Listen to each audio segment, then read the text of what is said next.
welcome to Hoop Shooting the Breeze, our show all about the hoop shoot.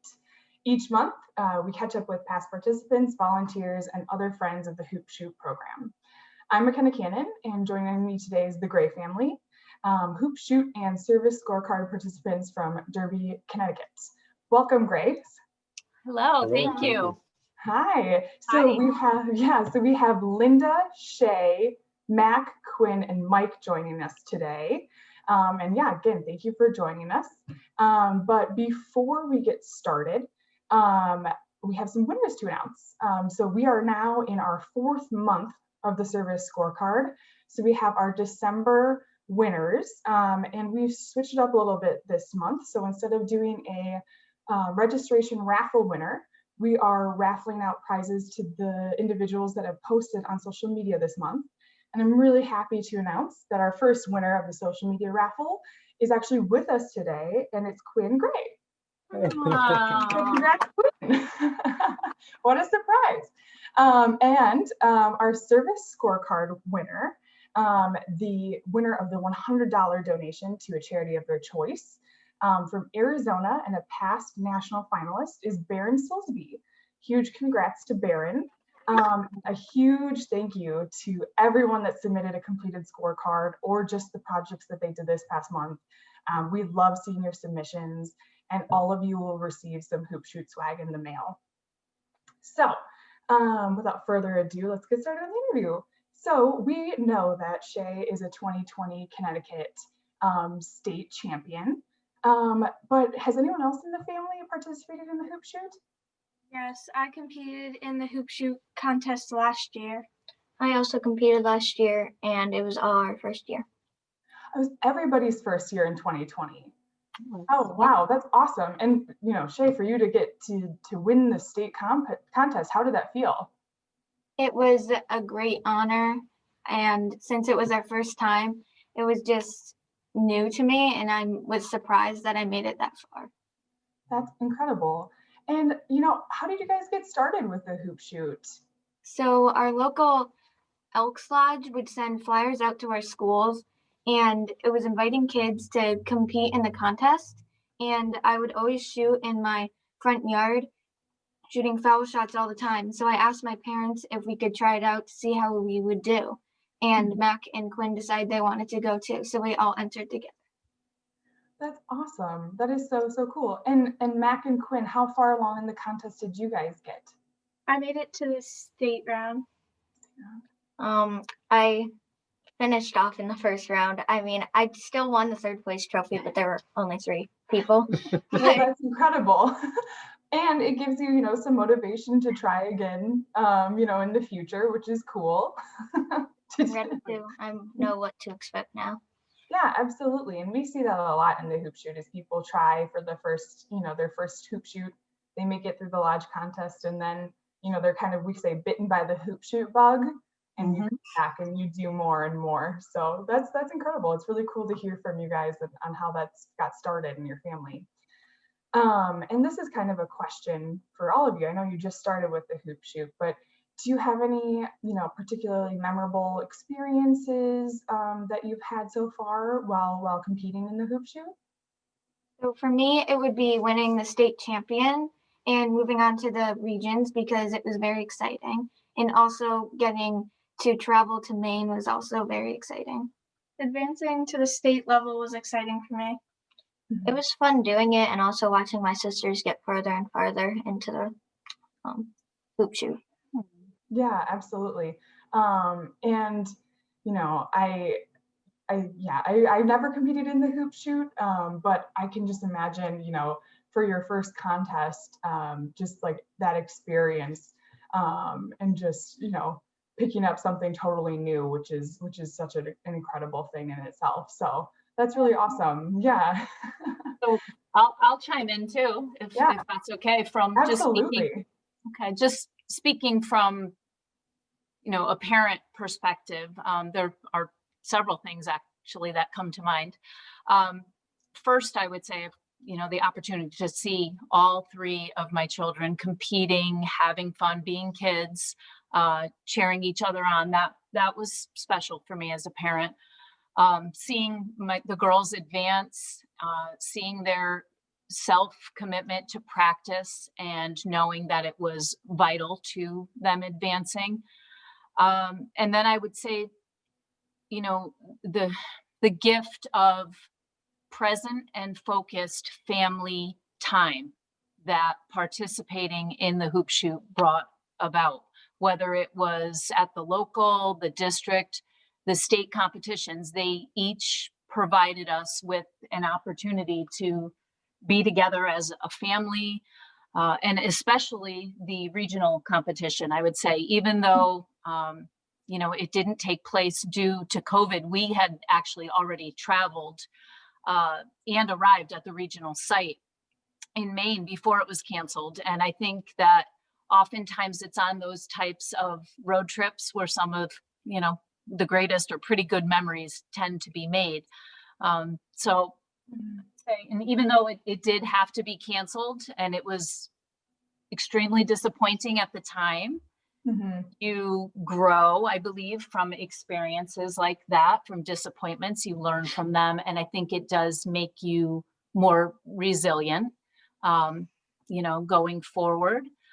And I would just say, I guess another memorable moment would be when Shay received her state champion jacket and her state pin and the t-shirt, right? That was a really proud moment. She was very proud to be, you know, to receive that. It was such a nice surprise. It was such a wonderful gift. It gets a lot of use in the climate that we're in. So that was really nice.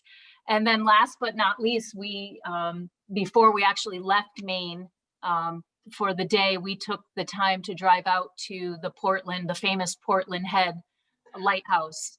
And we got to kind of just, you know, take in the breathtaking coastline, and, you know, none of that really wouldn't have happened. And it was just such a nice way we knew what we were coming back to, because the world was basically coming to a standstill with COVID. And so it was just a nice way to kind of clear your mind and have almost like a little mini vacation before we came back. Right. I don't know if everybody feels that way, but for me, that was what was most memorable and special. The family time. Yeah. And I mean, everyone here at the ENF loves hearing those stories, and how it does have such a sense of family commitment, and, you know, having those special experiences, traveling, competing. And you really touched on something that we talk about a lot as well, which is, you know, even in a great disappointment like this last year has been, we always try to instill a sense of grit, determination in the hoop shoot kids. And, you know, even though it wasn't a normal hoop shoot season, I think that was still something that was very well felt across the country. So it's great to hear that from you guys too. Mike, do you have any other, anything else you'd like to chime in at all? No, I think I echo all the sentiments that Linda just spoke about. You know, I think the only thing I would add, you know, from another parent perspective, is how difficult it is to sit on the sidelines during these competitions and watch your child out there and it's dead silent in the gymnasium. And I don't even watch, really. I try not to watch, because it's such a nail biter. And even for the other contestants at the state competition, you know, those girls, they put so much time and effort into it. So yeah, it's disappointing for, you know, the girls who unfortunately don't make it to the next round, and boys. Yes. But, you know, and you find yourself congratulating them and consoling them as well at the finish of the competition. But it's great to see the competitors each congratulating one another, and you know, there's a camaraderie. Even with the other parents, we found that, you know, you're kind of going back and forth. Right. And these are people you've never met before. So it's a good feeling. Yeah, it's a community, I feel like no other, you know, and especially when you get to the advanced competitions, when people are, you know, really feeling that for everybody. And it is, I totally agree. It's a competition like no other. I as a past athlete, being in a completely silent gymnasium was truly unreal when I sat on my first competition too. I couldn't believe it. And, you know, that rule is strictly enforced for anyone who's been at a hoop shoot competition. It can hear pin drop. So I totally it's intimidating. Agree. Yeah, it is. It's definitely intimidating. And yeah, no, thank you guys for sharing that. That's wonderful to hear. And, you know, we've talked a little bit about how this year has posed a lot of challenges. And, you know, as a result, we've kind of changed gears in the Hoop Shoot office too, by offering a virtual engagement piece, our service scorecard. And your family has kind of really, you know, taken it on and kind of been a leader in participating and very actively involved, posting on social media, everything. Can you share a little bit about, you know, why you jumped into participating with the scorecard? Yeah, sure. So, well, like you said, it certainly has been a year filled with challenges in many respects, from, you know, the horrors of COVID, you know, racial, you know, unrest, political challenges, just so many different things going on.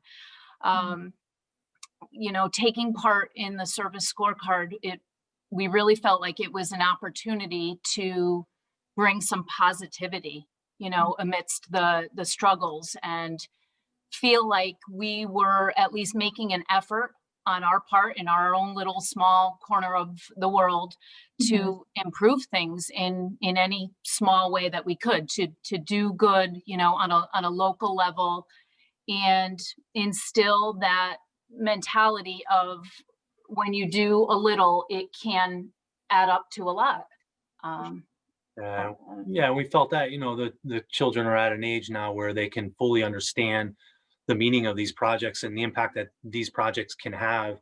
And, you know, now more than ever, we think it's important to seize those opportunities to partake in community service. And even though it's limited due to COVID pandemic, there's still ways we can safely serve the community. And I think the service scorecard projects are a testament to that.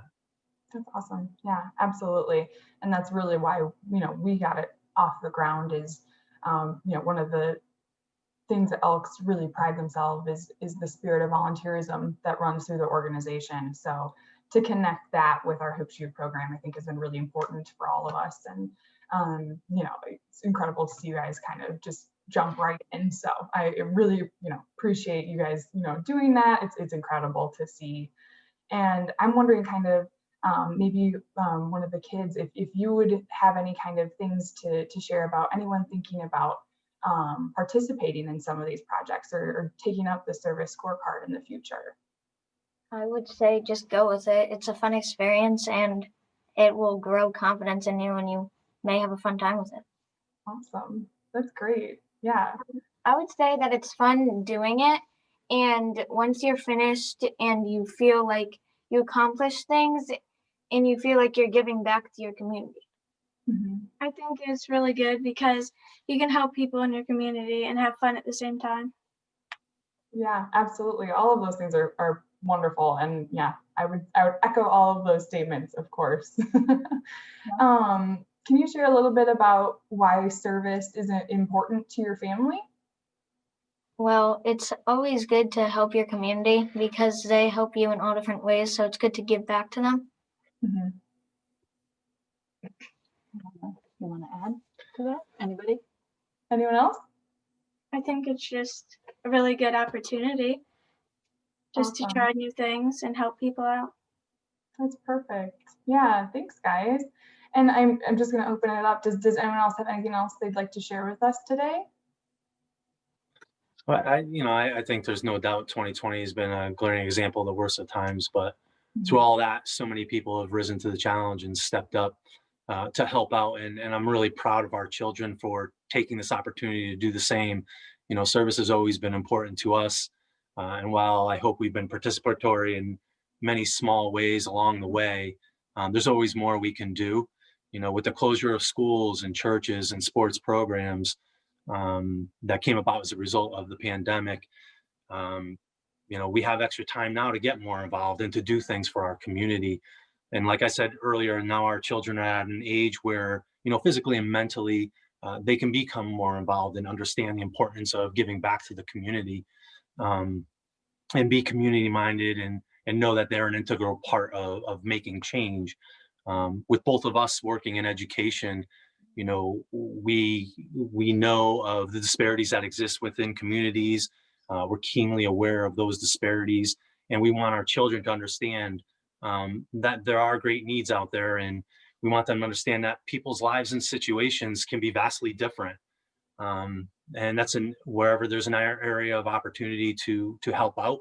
We want them to give it a try and do their part. Absolutely. Yeah, thank you. That's a wonderful sentiment to wrap this up on. And I thank you for sharing. And I, thank you again, everyone, for being here. And before we end this wonderful interview with you all, we are here to also reveal this current month, January Service Scorecard theme. So Shay, could you do the honors? Of course. January's theme is self-care, with service projects that encourage you to both take time for yourself and serve your community safely. Visit enf.elks.org/servicesc to participate. Thanks, Shay. And thanks again, everybody. As you guys have said, we encourage everyone to join in. Services for everyone, and everyone can help their communities as safely as possible during this pandemic. It's super important to give back. We love seeing the submissions, and we also love seeing the posts on social media using #HoopShootServes. They really make our day, and we'd love to share them far and wide. Elks, everyone loves to see it. And we'll be back next month to announce the January winners and with another set of guests. Thank you again for joining us. If you guys liked this show, please subscribe to our YouTube channel, leave a thumbs up, and let us know what you think in the comments. Until next time, best wishes. Thank you.